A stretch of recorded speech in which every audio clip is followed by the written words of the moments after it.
안녕하세요, 김호준입니다. 박근혜 전 대통령의 구속 영장이 청구됐습니다. 헌정사상 최초로 파면된 대통령에 헌정사상 최초로 영장이 청구된 전직 대통령으로 역사에 남게 됐습니다. 박근혜 전 대통령은 대통령 이전에 맺었던 최순실과의 사적 관계를 최소한 대통령이 된 후에 공적 자원으로 대체할 기회가 얼마든지 있었습니다. 누구든 불러서 자신의 부족한 점을 보완하게 할 수도 있었고 어떤 시스템이든 만들어서 자신의 판단을 돕도록 할 수 있었습니다. 하지만 당선 직후 당선자만 받아볼 수 있는 기밀부터 최순실에게 넘어갔고 이후 4년 내내 국정을 최순실의 손에 맡겼을 뿐만 아니라 최순실 이권을 위해 대통령 권한을 죄의식 없이 남용했습니다. 대통령은 가짜였던 겁니다. 대통령의 파면과 구속 영장, 참으로 불행한 일입니다. 하지만 이런 일이 다시는 반복되어서는 안 된다는 마음과 기원을 담아 주문처럼 한 번 더 말합니다. 대통령은 가짜였다. 김호준의 주문이었습니다.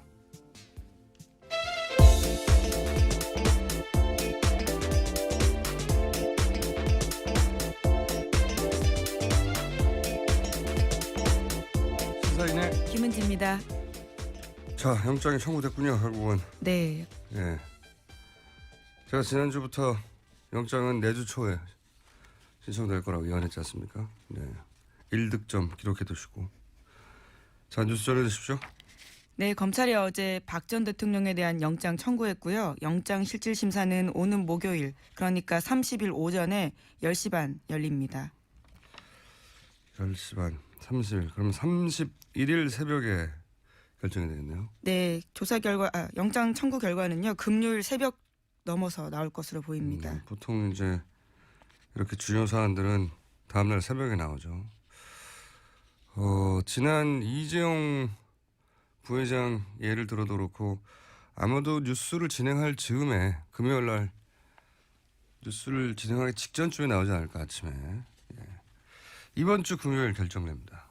자, 혐의 13가지죠? 네. 네, 13가지나 되기 때문에 시간이 오래 걸릴 것으로 보이고요. 그래서 영장 같은 경우에도 92쪽이나 된다고 합니다. 영장만. 예. 박근혜 전 대통령 영장 청구 배경 보면요. 검찰은 사안의 중대성이 있다라고 밝혔고요. 또 증거인멸과 도주 우려가 있다라는 판단도 했는데요. 뿐만 아니라 공모자로 지목된 다른 인물들 같은 경우에는 대부분 구속 기소됐거든요. 그런 형평성 차원에서도 영장 청구하지 않을 수 없었다라는 겁니다. 도주 우려는 모르겠고요. 이건 뭐 저는 어렵다고 봅니다만 증거인멸이라는 건 가능하죠. 여전히 본인을 따르는 공직자들이 자신이 임명한 공직자들도 있고 공직자가 아니어도 마찬가지고 이 특가법이라고 하죠. 뇌물수수가 이게 징역 최소 10년이죠. 최소 10년. 네, 1억 원이 넘을 경우에는요. 네. 그렇습니다. 그리고 최대 30년까지 또는 무기징역이거든요. 근데 경합범이기 때문에 13개면 여러 범죄이기 때문에 2분의 1 가중해요. 그러면 최대 30년의 절반은 15년. 그래서 30년 플러스 15년 그러니까 45년까지 가능한 겁니다. 굉장히 중요한 범죄죠. 박근혜 전 대통령이 이해가 잘 안 갈 거예요. 왜냐하면 본인은 검찰 조사에 이렇게 잘 말을 했고 본인을 완벽히 변호했다고 생각했죠. 정반대인데 지난번에 말씀드렸다시피. 이런 걸 보면 박근혜 전 대통령 변호인단이 이 사안의 중대성을 거의 이해를 못 시킨 거다. 저는 이렇게 보여집니다. 만나야 무슨 말을 하는데 그 변호인 중에는 유영하 변호사 한 사람이 게이트 역할을 한 것 같고요. 네. 근데 이제 그 변호인단과 의논하는 거 굉장히 중요하거든요. 저도 변호인단과 항상 의논하는데 굉장히 중요합니다. 왜냐하면 여러 사람에게 여러 논지와 여러 포인트가 나오고 생각지도 못했던 지점들이 얘기하다 보면 발견되기도 하고 근데 그걸 안 했으니 알 리가 있나요? 지금 이 사안의 중대성 구속될 수도 있다. 이런 얘기가 제대로 전달이 안 된 것 같고 이 친박계 반응도 보면 고비고비마다 왜 한 번도 예외 없이 이렇게 잘못된 판단만 계속 잘못된 판단만 내려왔거든요. 기본적으로 박 전 대통령이 자신의 혐의 자체를 인정하지 않고 있기 때문에 네. 생긴 일이라고 봅니다. 본인은 아무 잘못이 없다고. 예, 그렇게 실제로 말하고. 인지하는 것 같습니다. 그 어제 보도 따르면 청와대 관계자 이름을 달았는데 여전히 고용태 일당과 검찰총장이 거래했다 뭐 이런 식의 고용태 씨가 뭐라고 검찰총장을 그 정도 거물급으로 생각한다는 거죠. 그러니까 그런 그 소위 이제 가짜 뉴스에 기반이 되는 이런 인식을 토해놓고 자기가 그 가짜 뉴스 스스로 믿는 이런 구조인 거죠.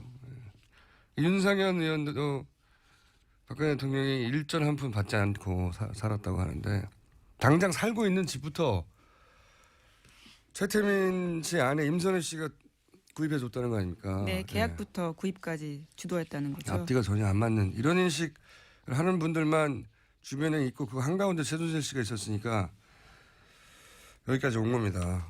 누구도 객관적인 상황 인식을 안 시켜준 거죠. 예, 어제도 그런 이야기 똑같이 나왔습니다. 김진태 자유한국당 의원 같은 경우에는요. 영장 청구에 대해서 이렇게 이야기했습니다. 궁궐에서 쫓겨난 사저에서 눈물로 지새는 여인에게 사약을 내리는 격이다. 이렇게 이야기했습니다. 만약에 행령을 했어요. 그럼 보통 회사에서 쫓겨나죠. 직원이. 그리고 눈물을 흘리고 집에서 후회하겠죠.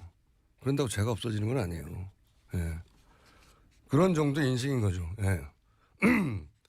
궁궐이라는 인식도 너무 웃기고요. 궁궐에서 쫓겨났는데 사회까지 내리냐. 이런 인식을 하는 분들이 주변의 핵심이니까. 자, 청와대 반응도 있죠. 언론을 통해서. 네, 조선일보에 따르면요. 청와대 한 관계자가 이렇게 이야기했습니다. 박 전 대통령은 사실상 가택연금 상태인데 도주나 증거인멸 우려 없지 않느냐라면서 검찰의 영장 청구에 대해서 불만을 표시한 거죠.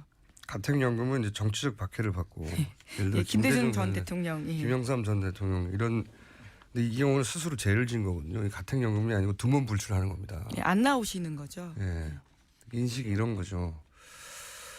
그리고 이제 어제 또 그 박근혜 전 대통령 자택에 회원들이 모였겠죠.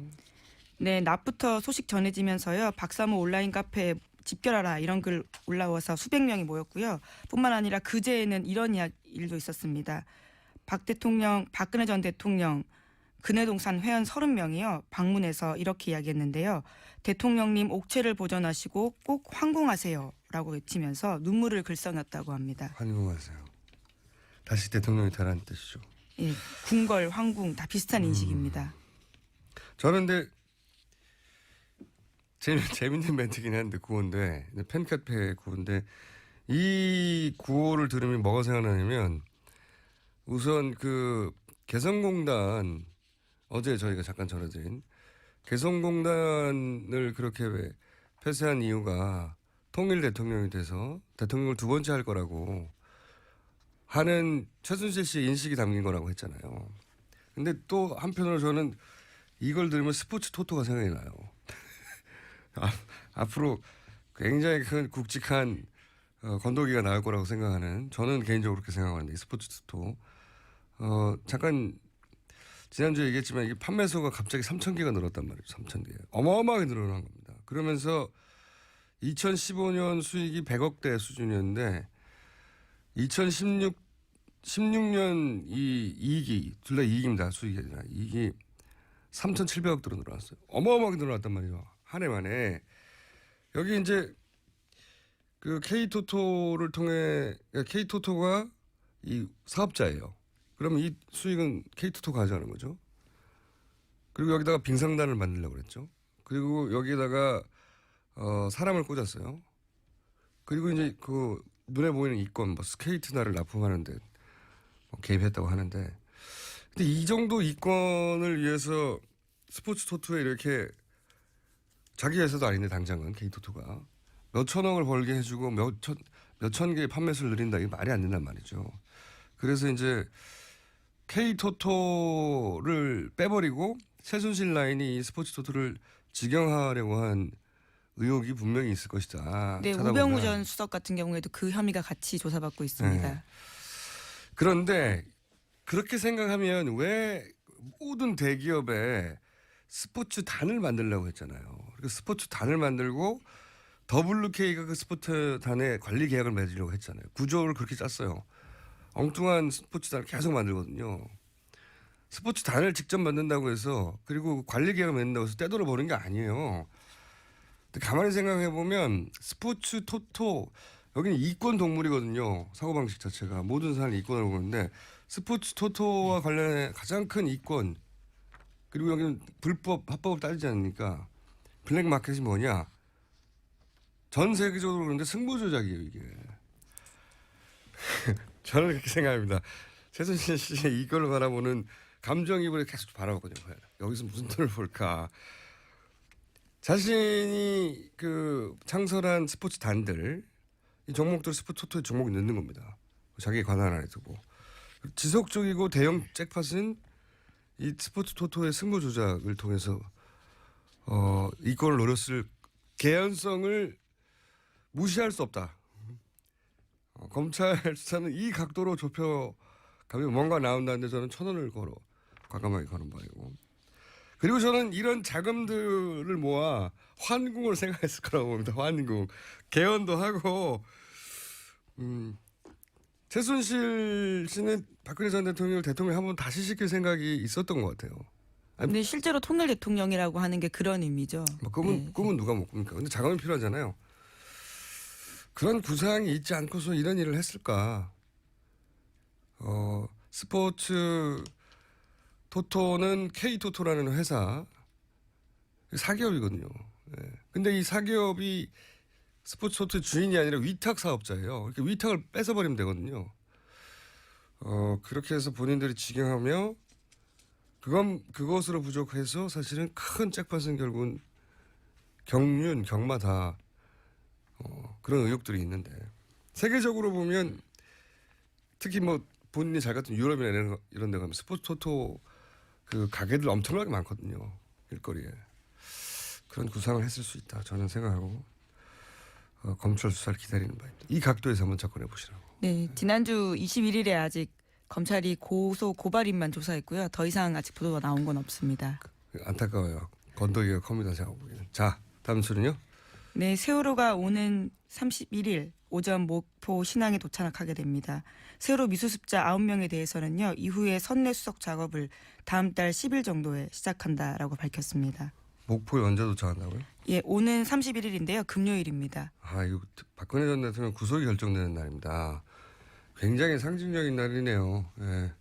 박근혜 전 대통령은 구속이 결정되고 그리고 세월호는 다시 항으로 들어오고 사실 박근혜 전 대통령 이 블랙리스트부터 비롯해가지고 이 모든 뭐랄까요 이 전국을 이런 식으로 망가뜨리기 시작한 본격적으로 망가뜨리기 시작한 게 세월호 때부터인 걸로 여러 정황이 나오는데 굉장히 상징적입니다. 자, 다음 뉴스는요. 네, 계속해서 세월호 관련된 뉴스 전해드리면요. 불필요한 논란 피하기 위해서 세월호 선체에 구멍 뚫지 않겠다 이렇게 해양수산부가 밝혔었거든요. 그런데 하루도 안 돼서 말바꿨다라는 경향신문 보도입니다. 그래서 세월호의 배수를 위해서요. 화물칸 포함해서 32개의 구멍을 뚫겠다 이렇게 밝힌 겁니다. 170개가 넘는 구멍인데 네. 이 문제는 저희가 계속 이렇게까지 많이 구멍을 뚫어야 하느냐 문제 제기 저희뿐만 아니라 많은 언론들이 하고 유가족들이 하고 당시 이제 특조위 조사관들도 하고 하는데 결국은 사실은 종합적으로 특검이 출범해야 된다고 봅니다. 세월호 관련해서는. 너무 이상한 일이 많았으니까요. 자, 다음 뉴스 전하기 전에 오늘 보는 뉴스는 없는데 그 BBK 김경준 씨가 출소를 예. 오늘 출소합니다. 오늘 출소하는 거는 만기가 됐으니까 출소하는 건데 굉장히 이례적인 건 오늘 출소해서 바로 추방이 된다는 거예요. 이 굉장히 주시한 뉴스인데 없어가지고 제가 생각나가지고 김경준 씨가 2007년에 11월 달인가에 한국에 송환 돼서 형을 징역 8년을 확정을 받았어요. 그리고 100억 옵셔널 벤처스 100억대 그 사기극으로 확정을 받았는데 그렇게 따지면은 2015년에 11월 달에 8년 만기가 돼야 되거든요. 그때 나온다 만다 말이 있었어요. 왜냐하면 벌금형도 100을 받았잖아요. 벌금형은 3년 동안 집행이 안 되면 그럼 벌금형은 완료가 됩니다. 근데 8년 안에 들어가 있으니까 그 벌금형 3년 100억은 완료가 돼야 되는데 검찰이 이 벌금형을 살려내기 위해서 이런 예는 저는 들어보지 못했는데 3년마다 며칠씩만 노역을 시키는 거예요. 3년 완료되기 전에 한 3, 4일 노역장에 가가지고 3, 4일 시키고 그러면 3년 동안 이 집행이 안 돼야 끝나는 거거든요. 근데 3년 중에 3일 정도 하고 또 3년 늘어놓고 이런 식으로 계속 살려왔어요. 살려와서 결국은 8년 살고 나서 또 노역을 했어요. 또 100억씩. 다 해가지고 8년 다 채우고 또 노역도 100억 다 채운 겁니다. 지금. 그 드디어 끝이 난 건데 10년 이상을 산 거죠. 거의 10년 가까이 산 거죠. 참. 근데 완전히 형을 꽉꽉 채웠는데 그런데 출소와 동시에 추방한다. 원래 법무부가 외국인의 경우에 김경준 씨는 국적 미국이니까 외국인의 경우에 문제가 있으면 추방할 수 있거든요. 근데 이렇게 형을 완전히 다 채워서 석방했는데 그리고 본인도 한국에 있고 싶다고 하는데 석방과 동시에 오늘 아침에 뭐 10시인가 추방한다고 제가 봤는데 이런 일은 들어본 적이 없어요. 그러니까 국내 언론과의 접촉을 하지 않도록 만들겠다. 이런 게 아닌가 싶어요. 오늘 이제 추방되면서 아마 거기 야당 의원들도 나간다고 하는데 이 사건에 관심이 있었던 제가 또 BBK 나름 전문가입니다. 석방된다고 하니 뉴스공장에서 이 사건을 다룰 날이 머지않아 올 것 같은 느낌이 확 듭니다. 네. 우리가 오늘 브리핑 뉴스에 이제 뽑아 있지는 않은데 갑자기 생각이 나서 주시한 뉴스로 다뤘습니다. 자, 다음 뉴스는 뭡니까? 네, 더불어민주당 대선 경선의 핵심 승부처이자 첫 경선지였던 호남에서요. 문재인 후보가 압승했습니다. 60.2%로요. 1위를 기록했습니다. 지금 보면 뭐 각 당 경선들이 대체로 그동안 발표되어 왔던 지지율 수치대로 흘러가는 중인 것 같습니다. 민주당도 마찬가지고 앞에 있었던 국민의당도 마찬가지고 그리고 바른정당도 사실은 여론 수치대로 결과가 거의 나왔죠. 예. 그리고 그렇다면 이제 자유한국당은 후보 결정 날이 언제죠? 예, 31일인데요. 어제 현장 투표 완료했고요. 이제 여론조사 거쳐서 31일에 후보 확정합니다. 30일 이번 주 금요일이고 바른정당도 끝났지 않습니까? 예, 오늘 최종 확정합니다. 투표는 끝났고 예. 그다음이 민주당이 발표되는 거죠? 네, 다음 주 월요일인 4월 3일 날 최종 확정되고요. 주말과 주초 사이에 다 발표되는군요. 마지막에 국민의당이죠. 예. 국민의당이 며칠이죠? 4월 5일이고요. 정의당은 이미 확정이 됐습니다.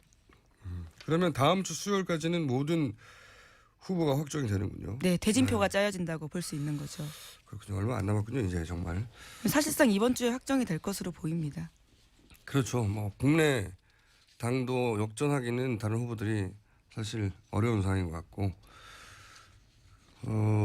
지금 가장 많은 관심을 가장 많은 국민들이 참여하는 경선이 민주당인데 제가 민주당 쪽 이렇게 여기서 역전이 가능하느냐 결선까지 가느냐 이게 이제 초미의 관심사였지 않습니까? 근데 첫 번째 60%가 넘었으면서 결선까지 가기는 어렵지 않겠냐 이런 전망이 우세한데 이 진쪽 역전을 바라본 2위, 3위의 격차가 거의 없죠. 2위, 3위하는 쪽 캠프의 반응이 중요하거든요. 도지사를 얼마나 객관적으로 받아들이고 있는가. 근데 이제 이재명 캠프 쪽에서는 문 후보 ARS 득표율이 상대적으로 낮기 때문에 대세론이 아니다.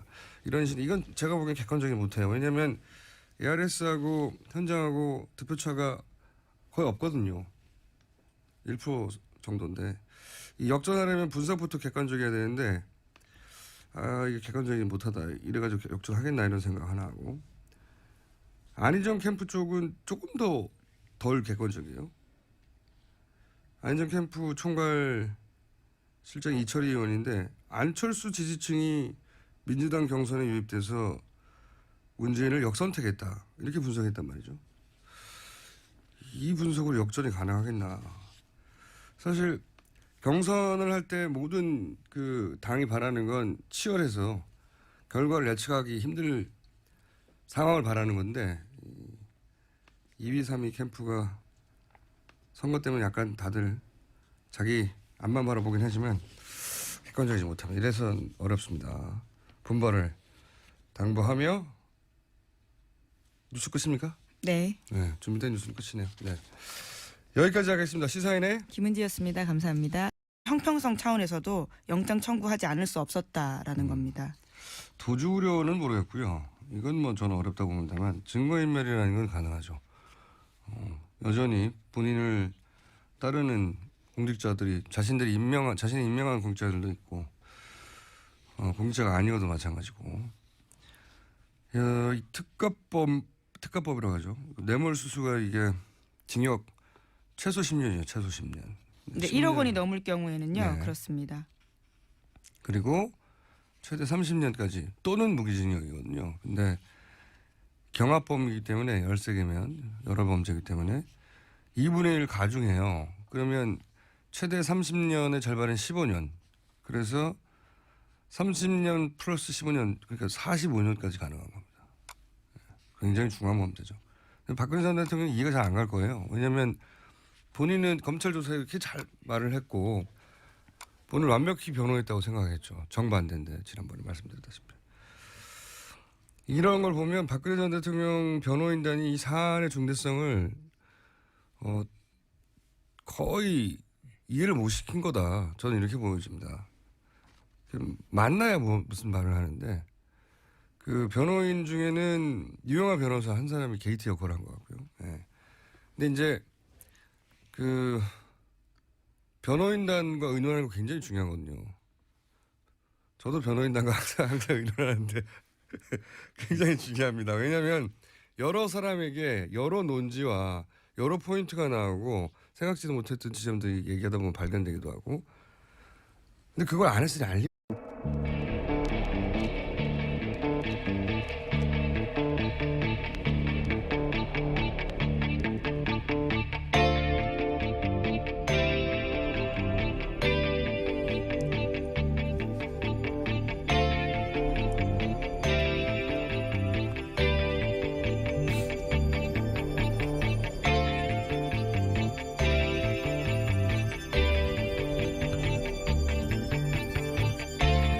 안녕하세요. 김호준입니다. 박근혜 전 대통령의 구속 영장이 청구됐습니다. 헌정사상 최초로 파면된 대통령에 헌정사상 최초로 영장이 청구된 전직 대통령으로 역사에 남게 됐습니다. 박근혜 전 대통령은 대통령 이전에 맺었던 최순실과의 사적 관계를 최소한 대통령이 된 후에 공적 자원으로 대체할 기회가 얼마든지 있었습니다. 누구든 불러서 자신의 부족한 점을 보완하게 할 수도 있었고 어떤 시스템이든 만들어서 자신의 판단을 돕도록 할 수 있었습니다.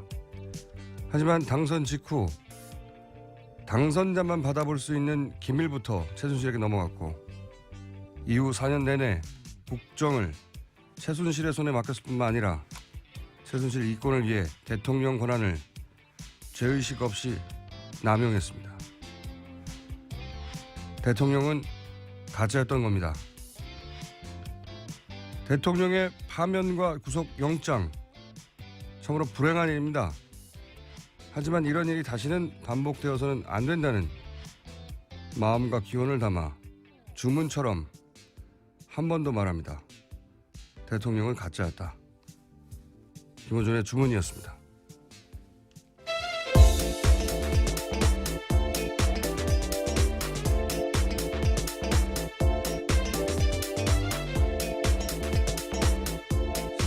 김은지입니다. 자, 영장이 청구됐군요. 결국은. 네. 예. 제가 지난주부터 영장은 내주 초에 신청될 거라고 예언했지 않습니까? 네. 1득점 기록해 두시고. 자, 뉴스 전해 주십시오. 네, 검찰이 어제 박 전 대통령에 대한 영장 청구했고요. 영장 실질 심사는 오는 목요일, 그러니까 30일 오전에 10시 반 열립니다. 10시 반, 30일. 그럼 31일 새벽에 결정이 되겠네요. 네, 영장 청구 결과는요. 금요일 새벽 넘어서 나올 것으로 보입니다. 보통 이제 이렇게 중요 사안들은 다음날 새벽에 나오죠. 지난 이재용 부회장 예를 들어도 그렇고 아마도 뉴스를 진행할 즈음에 금요일 날 뉴스를 진행하기 직전쯤에 나오지 않을까 아침에. 예. 이번 주 금요일 결정됩니다. 자, 혐의 13가지죠? 네. 네, 13가지나 되기 때문에 시간이 오래 걸릴 것으로 보이고요. 그래서 영장 같은 경우에도 92쪽이나 된다고 합니다. 영장만. 예. 그 박근혜 전 대통령 영장 청구 배경 보면요. 검찰은 사안의 중대성이 있다라고 밝혔고요. 또 증거인멸과 도주 우려가 있다라는 판단도 했는데요. 뿐만 아니라 공모자로 지목된 다른 인물들 같은 경우에는 대부분 구속 기소됐거든요. 그런 얘기가 있나요? 지금 이 사안의 중대성 구속될 수도 있다. 이런 얘기가 제대로 전달이 안 된 것 같고 친박계 반응도 보면 고비고비마다 왜 한 번도 예외 없이 이렇게 잘못된 판단만 계속 잘못된 판단만 내려왔거든요. 기본적으로 박 전 대통령이 자신의 혐의 자체를 인정하지 않고 있기 때문에 생긴 일이라고 봅니다. 본인은 아무 잘못이 없다고. 예, 그렇게 실제로 인지하는 것 같습니다. 그 어제 보도 따르면 청와대 관계자 이름을 달았는데 여전히 고용태 일당과 검찰총장이 거래했다 뭐 이런 식의 고용태 씨가 뭐라고 검찰총장을 그 정도 거물급으로 생각한다는 거죠. 그러니까 그런 그 소위 이제 가짜 뉴스에 기반이 되는 이런 인식을 토해놓고 자기가 그 가짜 뉴스 스스로 믿는 이런 구조인 거죠. 예. 윤상현 의원도 박근혜 대통령이 일전 한 푼 받지 않고 살았다고 하는데 당장 살고 있는 집부터 최태민 씨 아내 임선혜 씨가 구입해 줬다는 거 아닙니까? 네, 계약부터 구입까지 주도했다는 거죠. 앞뒤가 전혀 안 맞는 이런 인식을 하는 분들만 주변에 있고 그 한가운데 최순실 씨가 있었으니까 여기까지 온 겁니다. 누구도 객관적인 상황 인식을 안 시켜준 거죠. 예, 어제도 그런 이야기 똑같이 나왔습니다. 김진태 자유한국당 의원 같은 경우에는요. 영장 청구에 대해서 이렇게 이야기했습니다. 궁궐에서 쫓겨난 사저에서 눈물로 지새는 여인에게 사약을 내리는 격이다. 이렇게 이야기했습니다. 만약에 행령을 했어요. 그럼 보통 회사에 쫓겨나죠.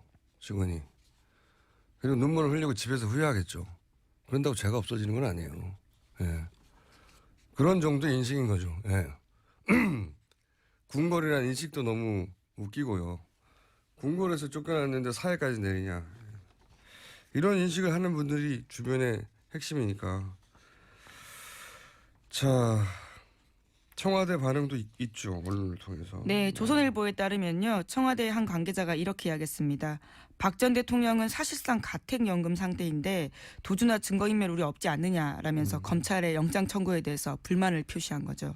가택연금은 이제 정치적 박해를 받고 예를 들어 예, 김대중 전 대통령, 김영삼 전 대통령 이런 근데 이 경우는 스스로 죄를 진 거거든요. 가택연금이 아니고 두문불출하는 겁니다. 예, 안 나오시는 거죠. 예, 인식이 이런 거죠. 그리고 이제 어제 또 그 박근혜 전 대통령 자택에 회원들이 모였겠죠. 네, 낮부터 소식 전해지면서요. 박사모 온라인 카페에 집결하라 이런 글 올라와서 수백 명이 모였고요. 뿐만 아니라 그제에는 이런 일도 있었습니다. 박근혜 전 대통령 근해동산 회원 30명이요. 방문해서 이렇게 이야기했는데요. 대통령님 옥체를 보존하시고 꼭 환공하세요. 라고 외치면서 눈물을 글썽였다고 합니다. 환공하세요. 다시 대통령이 되라는 뜻이죠. 예, 궁궐, 황궁 다 비슷한 인식입니다. 저는 근데 재밌는 멘트긴 한데 구호인데 팬카페 구호인데 이 구호를 들으면 뭐가 생각나냐면 우선 그 개성공단 어제 저희가 잠깐 전해드린 개성공단을 그렇게 폐쇄한 이유가 통일 대통령이 돼서 대통령을 두 번째 할 거라고